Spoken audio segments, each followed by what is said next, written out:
Greetings to each and every one of you here today. Have you ever found yourself pondering the reason why, whenever we attempt to print something using only black ink, the final result often appears so incredibly flat and lifeless?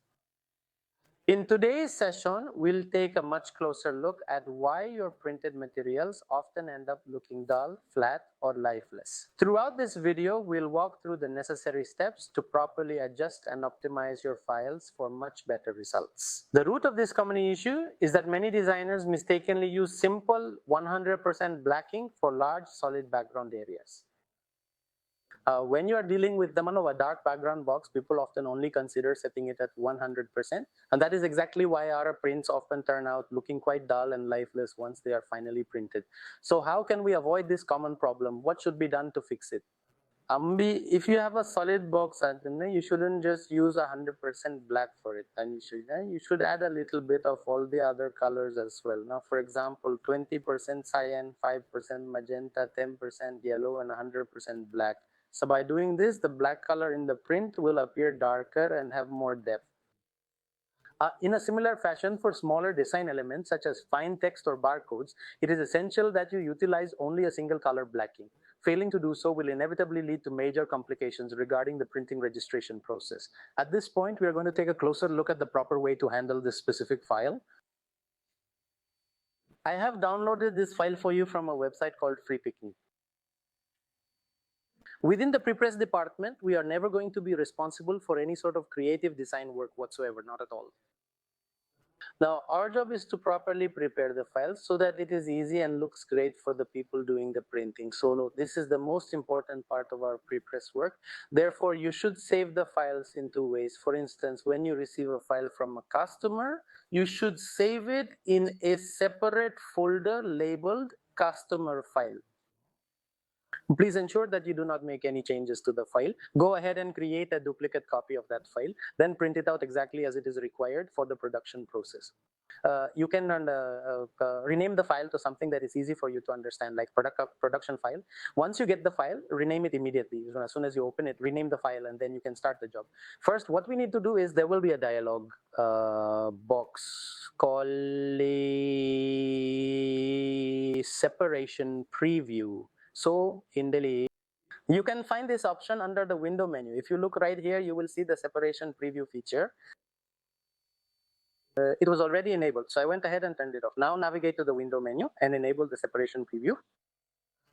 When you turn it on, and this dialog box will appear, look here on the right hand side. When starting a job, you should always start it with overprint preview mode enabled. Now, did you see? I will show you by turning it off once more in this file. When it's off, it's dark.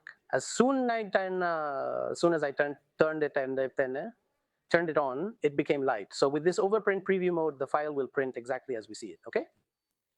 So first we need to look at what needs to be done with this file. So for example, this file is set to dark black. If we do it this way, we definitely won't get a good deep black in the print. Therefore, set cyan to 20%, magenta to 5%, 5% for magenta, yellow to 5%, and black to 100%. You don't have to set it the same way for everything. This percentage needs to be adjusted based on each printing process. When adjusting it like this, for example, if there's small text here, I'll show how it works in another video. Now we are going to take a closer look at the specific elements that we need to convert behind this primary black text. Now take a close look. There is some black text right here. This black text is what we refer to as live text. Live text means you can make any corrections and change it as you need. So this is how the file looks while we are designing it. We will create the printing glitz from this file in prepress. You need to rasterize it for this kind of next level process. When rasterizing, the file should not have live text like this. There are a great many different ripe engines available for raster image processing. And when we look at that, it will not support every piece of text yet. So when moving on to the second stage, an error is bound to occur. Therefore, while working on the file in prepress, we really need to create outlines. We must be extremely careful whenever we are creating those specific outlines. In a similar way, those lines shouldn't just remain as simple lines. You need to expand them and transform them into a complete box. So let me show you exactly how to do that. To start Tantidda, select these two lines, then go to the object menu and click expand. It's perfectly fine if both stroke and fill are checked. Click OK and you'll see the stroke has become a solid box. I'll show you how this looks in wireframe mode. Now I'm going to change the color of this yellow line. See, is the line there? Now I'm selecting this, going to object and clicking expand. It's asking, it asks if you want to change both the box and the stroke, because we can remove this and keep only the stroke. Even if we turn it on, it will expand. So ideally there shouldn't be a stroke because sometimes it might get missed during the next process. Similarly, text should never be left as live text because a font available on one system might not be on another. During processing the font might go missing and it will change to whatever font is available on that system. That's why when doing pre-press work, it's crucial that we don't leave any text editable. All text must be converted to outlines. Sometimes while you're doing this work, the customer might ask for corrections. That's exactly why I mentioned we should keep another file as it is. We need to carry out the corrections in that file. You need to create an outline for this file. So how do you go about creating an outline? Simply select the text, navigate to the type menu, and you will see the create outlines option there, or you can use the keyboard shortcut Ctrl plus Shift plus O.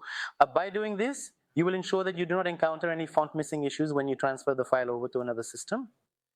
It is quite easy to open. So there is a major advantage to this. I hope that you have understood everything I have said so far.